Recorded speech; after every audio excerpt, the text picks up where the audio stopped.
Joining us in the studio today is someone I'm guessing you probably know from a huge hit TV series called Touched by an Angel. Join me in welcoming Roma Downey. Hello. Roma, thank you for coming. Hi, Eric. Great to see you. Pleasure is mine. And you haven't changed a bit. How do you do this? Oh, well. Hollywood secrets? Don't tell me. Don't tell me. A girl has to have her secrets, yes. right? Well, you do look spectacular. Thank you. It's great to have you here. I did want to talk to you. I mean, obviously, I want to talk to you about your film coming out, or whether it came out. I don't know what day this is anymore. But The Son of God. I want to talk to you about that. But before we get to that, so many people just loved you for so long on Touched by an Angel. I remember that was a period in my life where I wasn't watching TV, but I kept hearing about it. And finally I thought, I've got to see what this is. And I must tell you, I was stunned. I was blown away. How did you find your way into being cast in this series? It was such a blessing to be the messenger, such a privilege to be able to deliver a message of God's love. 20 million people at the height of the show tuned in to Touched by an Angel. We were on for almost 10 years. Wow. And I had such a great chemistry with my friend and co-star Della Reese, who played the angel Tess to my Monica. You know, I was an actress looking for a job, but I came to it as an actress of faith. Yeah.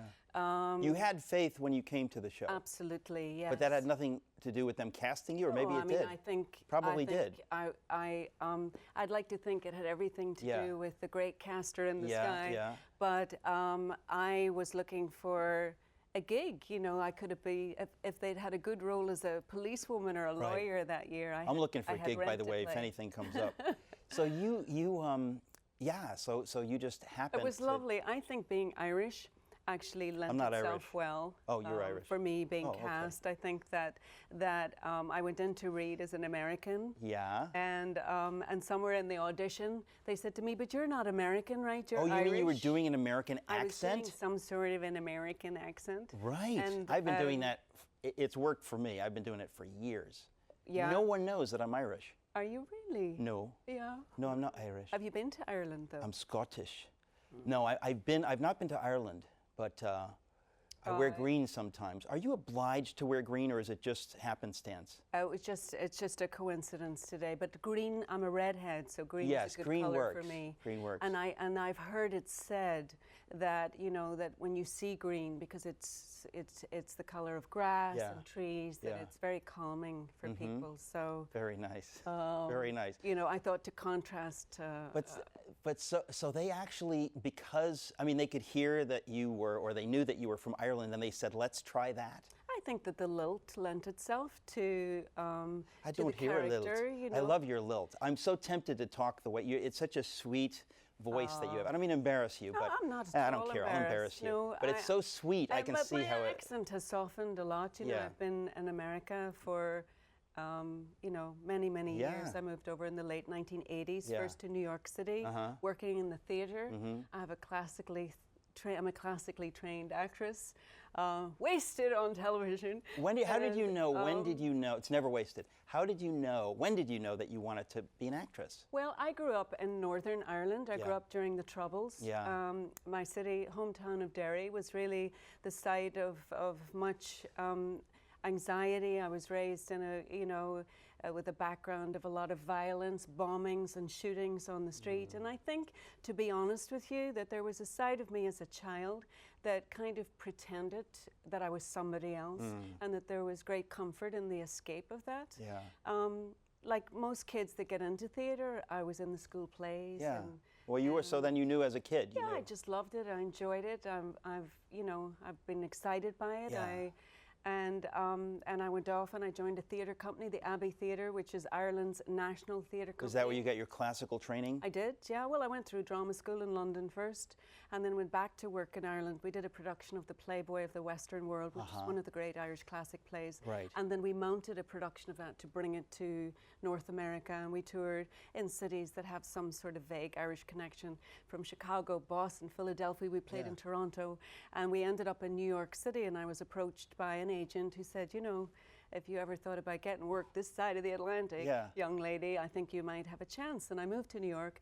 My first job was as a coat check girl, which was was on a very fancy Upper West Side restaurant. Really? And I checked the coat. The very first celebrity I ever met was Regis Philbin, and I checked his coat, and he was so generous. You know, where I might have got a quarter or $1 for a coat, he gave me $20. Right. And then maybe it was 5 years later, wasn't I the guest star on the Regis Philbin show? Because in the interim, I'd been cast to play the angel Monica on Touched by an Angel.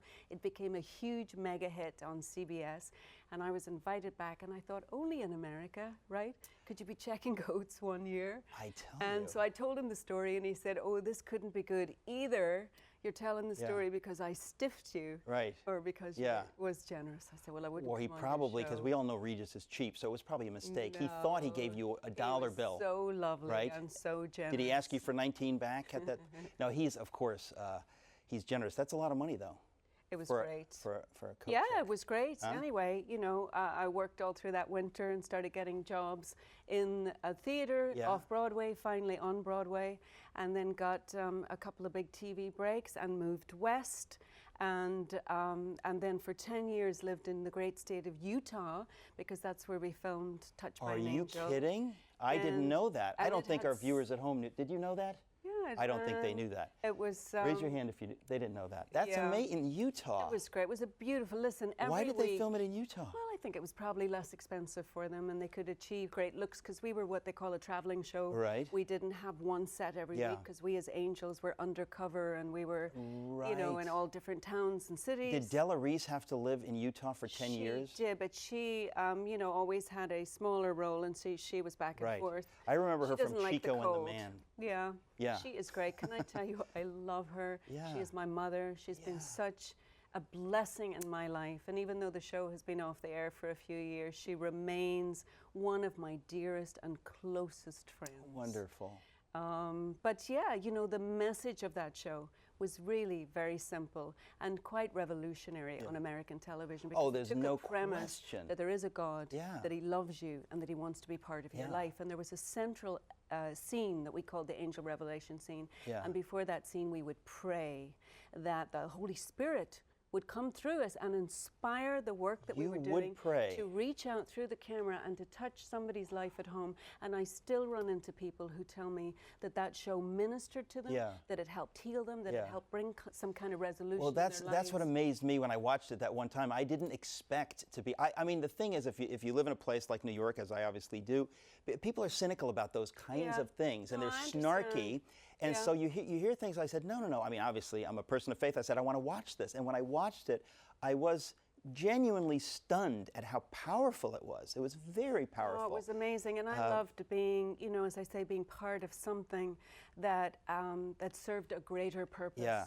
And, you know, that's been, our friend Rick Warren has often said to us, the most dangerous prayer you can pray is use me. Yeah. Because, you know, you have to then be prepared to get off the couch and actually do something if you're called to do it. And so when I felt the whisper in my heart to do the Bible series, and the whisper became a prayer, became a conversation with my husband, and we shook hands and we decided to do it together, and we have never looked back. And it has been such a privilege to continue to see how God can use television. Oh, it's thrilling. I mean, listen, to touch people's lives. It's something that, and the funny thing is, you know, that years ago, obviously, Hollywood was constantly making biblical epics. I mean, every time you turn around, there'd be another one. And then obviously the 60s came, you know, the rise of the anti-hero, and it really went out. But most Americans were still looking for it. You know, America didn't change. It's just that Hollywood changed. And so, you know, the idea that you and Mark have brought this back and have had such a success with it that it's encouraging other people to do similar programming. If you did nothing else, you've done something extraordinary. Now, I want to... Yeah, it's really been great, but all glory to God, you know. We've made it with an intention. I get that, yes. To shine His light. Yeah. And it's just been great that so many people are seeing it. Yeah. So many people I've been inspired by it, not just in North America, but all around well, the globe. I mean, the thing is, you really have opened so many doors to this similar kinds of programming, which there's a huge hunger for it. Well, you know what's encouraging too, I think, is that it began a bigger conversation that around the water cooler, around the kitchen table, people were talking about faith, they were talking about God, they were talking about Jesus in homes and in workplaces and in talk radio, and we were just very encouraged by that. And that's why one of the reasons that we wanted to bring the story of Jesus to the big screen. Jesus has not been on the big screen in a decade since Passion. It's hard to believe that Passion was that long ago. You know, and even then that was just 3 days in the life of Jesus. This movie, Son of God,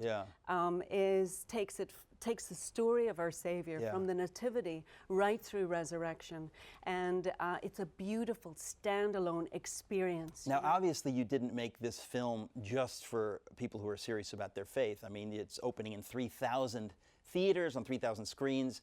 It's a big release. How do you tell a story like that, which is obviously such a religious story? It's a story that clearly mainly would appeal to people who already believe it. How do you tell a story like that for an audience that doesn't know what they think about the New Testament, the Gospels, Jesus? How did you find your way into that? Well, you know, we knew that we had to make a story that would emotionally connect.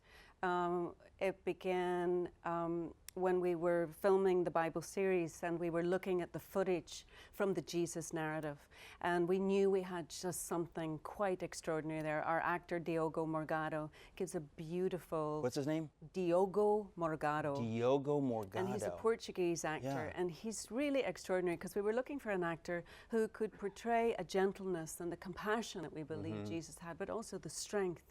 And so we wanted an actor who could be the lion and the lamb, and he gives us both. He's just beautiful, and the story unfolds in such a way that it asks you to walk in the footsteps with him. You know, the disciples around him didn't know they were characters in the Bible.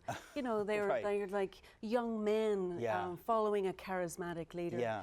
And it's a great, I mean, the thing is, it is a great story. You know, we've heard it said 1,000 times, it's the greatest story ever told, but it is genuinely a great story. Even if you don't believe it, even if you think it's fiction, an amazing story. It is a great story. And we worked with the very best in the business. You know, it's not enough to be a believer or a Christian filmmaker and say, oh, I'm going to make a story. You have to come in at the highest level of production. And we've been able to do that with this film, with the Hans Zimmer score, great special effects, you know, Jesus walking on water, bringing miracles to the screen. So that didn't really happen? Not in the movie, not in the movie. It didn't really happen. Now, I have to ask you, because we don't have too much time, I'm dying to ask you, you play Mary. What in the world was that like? Obviously, as a guy, I can't even imagine, can't even begin to imagine, but what a role. I mean, one of the key figures in the history of, in history. How did you approach that? Well, that just seems so daunting. As I've done really in most of my work, I approached it very prayerfully. It was a great privilege to step into the role. I have loved Mary, but I have loved her son my whole life. And, you know, I can't begin to imagine what she might have been feeling standing there at the foot of the cross. But I'm a mother myself.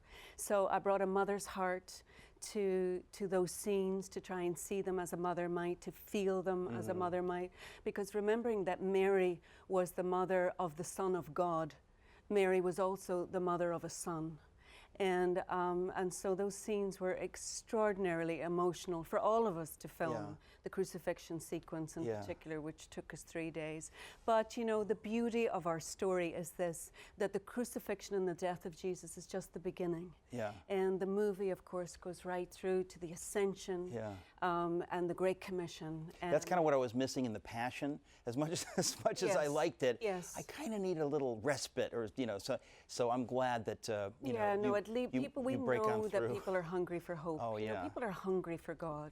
And this is just a movie, but what it does is an opportunity, it's an invitation that maybe it's hard for you to ask somebody to go to church with you, but it's very easy to ask somebody to go to the movies with you, particularly if you promise popcorn. And so our hope is just that it just extends that conversation out into the country.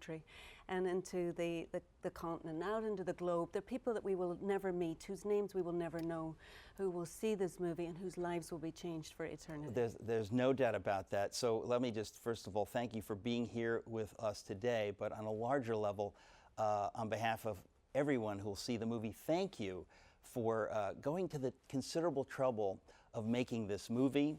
Not just being in it, but really making it happen. So I want to thank you. It's been fun too, you know, and I get to work with my own husband. Most couples can't even work in the yard together. Yeah. And we're still speaking to each other.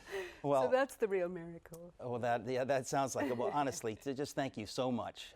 We'll love to have you back and talk about these things with Mark sometime. That'll be great. The two of you together. I look forward to it. Don't go away. We'll be right back. Thank you.